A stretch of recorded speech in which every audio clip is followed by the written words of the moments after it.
realize there's a shark coming right at you. What's the plan? Number 1, play dead. If it works for bears, it probably works for sharks too.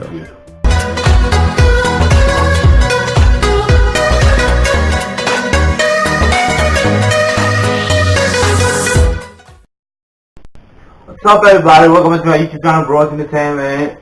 You know what it is. Today I'm going to be doing some riddles, and I'm going to be answering. Actually, I'm going to be watching a YouTube video made by somebody else, and these are 6 riddles you gotta take to see what you would have done if you were in a particular situation in case of survival. So without wasting any more time, I'm gonna get started with this video. Don't forget to click that to hit that like button, subscribe, hit the bell to get notified when I upload. I will stop talking right now and I'm gonna get in the video. Let's get it.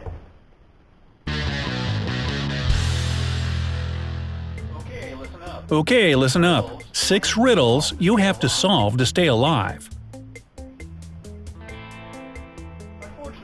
Unfortunately, only a few of us know exactly what to do in life-threatening situations. And that's a bummer, because knowing how to react if your parachute doesn't open or a big ferocious dog is about to attack you may save your life one day. That's why we decided to check your instincts and survival skills by putting together a short test to see whether you would stay alive in some dangerous situations. Let's just hope you'll never face them in real life. Here's question number 1. There's a big brown bear just ahead of you. What do you do? 1. What kind of question is that? I'd run for my life and scream for help, of course. 2. I'd try to befriend it. Maybe showing that I'm not a danger will convince it not to kill me. 3. I'd play dead and hope it doesn't notice me. 4. I'd shoot it. I ain't messing around. Now, you have 15 seconds to think about your answer. And go. I can't go for the first, the second, or the third. Like the third, I'm gonna say the third because the fourth is not right. Like when you shoot a bird, he's not gonna die straight away. He's gonna take it. Have you already picked the right one? Well, time's up. Let's see how you did. Third answer. The answer? You definitely wouldn't be able to run there. fast enough, even if you're a competitive sprinter. A running brown bear can reach speeds of 21 miles per hour. Even the fastest man on Earth, Usain Bolt, clocks out at 23 miles per hour, which I guess means only he would choose this answer. Now, shooting it also isn't an option, just a last resort, and you better plan on having a powerful gun and good aim. Otherwise, you'll just make the animal even madder. Sorry, hopeful bear whisperer, but talking to this animal and trying to get chummy with it won't do a thing. Do I really need to explain? It's a wild animal. It's going to feel threatened no matter what you do. It doesn't understand language. Okay, I think that's enough reasoning. So, if you decided to play dead, congratulations! You're the one who'd most likely stay alive. Just remember to curl up and put your hands behind your head. This way, the bear won't see you as a threat. By the way, if you said smear honey all over the guy next to you and run like hell, well, we have to admire your creativity at least, but you're not much of a friend. I guess I'm gonna do that, but I would be scared as hell. Question 2. You're outside during a tornado, and there's no shelter inside. What's your course of action? I'd get in my car and drive as far away as possible. 2. I'd crouch down in a nearby ditch. 3. I'd climb a tree and wrap my arms around the branch. 4. A tornado, I'd be frozen with fear, standing there mouth ajar. Your 15 seconds start now. Think carefully, and sorry folks, that's all the time you have. I'm gonna hide in the hole, like I'm gonna crouch down in the hole. I guess that's the right answer because the tornado is gonna carry it away, so I guess that's the right answer, the second one. The answer. The right thing to do in this situation would actually be to find a stretch of open country, hide in the nearest ditch if you can find one, and cover your head with your clothes. That swirling funnel of death will pick you out of a tree with no effort at all. Believe me, you're not strong enough to hang on to that branch. And getting into your car is a no-no too. Tornadoes throw debris everywhere, so the likelihood that your tornado-escaping getaway will be on smooth open road is slim to none. So, how did you do? Tell us in the comment section below. Moving on to the next question. Next, let's get it. Yeah. Question 3. The dog. Remember that big, ferocious dog I mentioned earlier? Well, it's standing right in front of you, eyes locked on yours. What would you do? Number 1. I'd scare it away with loud noises and arm flailing. Make myself look bigger and scarier, you know? Number 2. I'd stay still, arms pinned to my sides, probably out of fear. 3. Screw this, I'm bolting out of there. I might not be able to outrun Smokey the Bear, but little Scooby-Doo here would be nothing. Number 4. I'd scream for help at the top of my lungs. I'm gonna go for the first answer. And 15 seconds on the clock. What, in your opinion, is the right thing to do? Think it through. Right or not. I hope I'm right.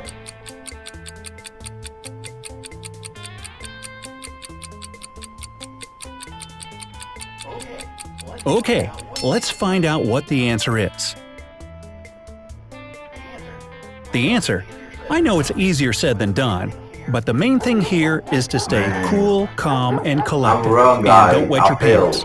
If you try to run away, gotta stay scream, or make still. any sudden movements, the dog will attack you instantly. And yes, they're fast too, so you don't want to tick it off anymore. Just stand still with your hands pinned to your sides and do not move. Heard it, guys. Also, as much as you probably want to monitor this animal's every move, avoid eye contact.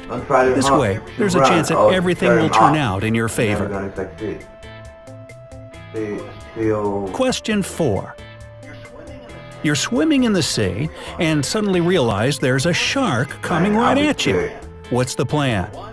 Number 1. Play dead.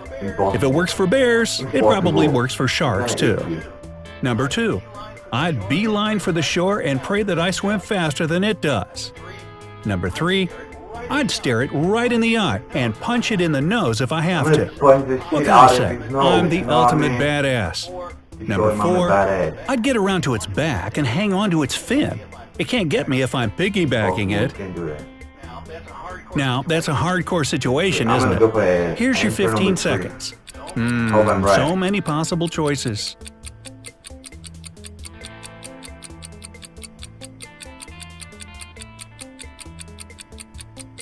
Number 3. Number 3. Number 3. Okay, that's enough. Time's up. Let's see if you were right. The answer. If your badassery would give Clint Eastwood a run for his money, then congrats. Staring at the shark and punching it in the nose is the right way to go here. When a shark attacks, it can swim at almost 6 miles per hour, so your hopes of swimming faster have now officially been killed. Sorry. Piggybacking a shark? Really? Trust me, you're not fast enough to get behind it, and you definitely won't be able to keep a grip on its dorsal fin. These things are fast, seriously. And finally, save your acting skills for the bears. A shark won't miss out on a delicious meal, even if it's not moving. So, did you pick the right answer?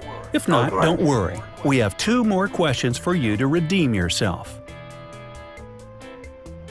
3 out of 4. Question 5. What should you do if you're skydiving from a plane, you're falling to the ground, you pull your parachute ripcord, and it doesn't open? Number 1. I guess I just try to find the softest place to land, if you know what I mean. What else can you do? Number 2. I'd curl up to protect my head and torso. This would probably help at least a little bit. Number 3. I'd use the reserve parachute, of course. I think for safety, I'd try to cling on to a fellow skydiver. Holy Star Trek, you're a Klingon! 15 seconds on the clock, time starts now. Man, how do you get out of this one? Just accept your fate and meet your maker? You can have a safety parachute just in case. So I'm gonna go for the third answer. Hope I'm right. Alright, let's see what in the world we should do in this skydiving nightmare. Well, I know what to do because it happened to me 4 times. The answer, if you pick number 3, then you're the survivor. Good for you. The other options are off the table. Falling from such a height even into the softest place and all curled up like a shrimp would still turn out as bad as you can imagine. And clinging to a fellow parachuter won't cut it. By the time you realize your chute hasn't opened when it needed to be, you have under 30 seconds before impact with the ground. Your emergency parachute is there for a reason, so don't forget about it. And yes, in reality, I've had 4 parachute malfunctions, and using my reserve chute, I survived nearly all of them. Question 6. You're stranded in the desert. What's it gonna be? 1. I'd take off my clothes and try to save as much water as I can. 2. I would not stop walking until I find rescuers or a town or whatever is going to save me. 3. I'd dig out a pit house of some sort and wait for help. 4. I'd only walk at night and sleep in some sort of hiding place during the day. That sun is way too hot for me. I think the right answer Think is it the through. last one. The clock's ticking down. Like, I'll 15 work at seconds. night. I'll work Have you at made up night. your mind? So I guess I'm gonna 3, go for the fourth answer. 2, I don't know about you. 1. Comment down below what Time's you're gonna up. do. And if you've ever been to the desert, I've never been to the desert, by the way.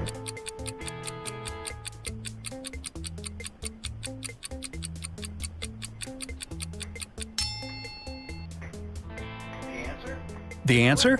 The correct option is Yeah, I was number right, 4. guys. So if you Hit the picked like it, buttons for you would me. most likely survive, unlike all the others who Thumbs up made the for wrong me, choices. for your You bro see, and at tennis. night the temperature in the desert is way lower than during the day. So, trying to find the right path during night is the only way for you to survive a couple of days in this harsh environment.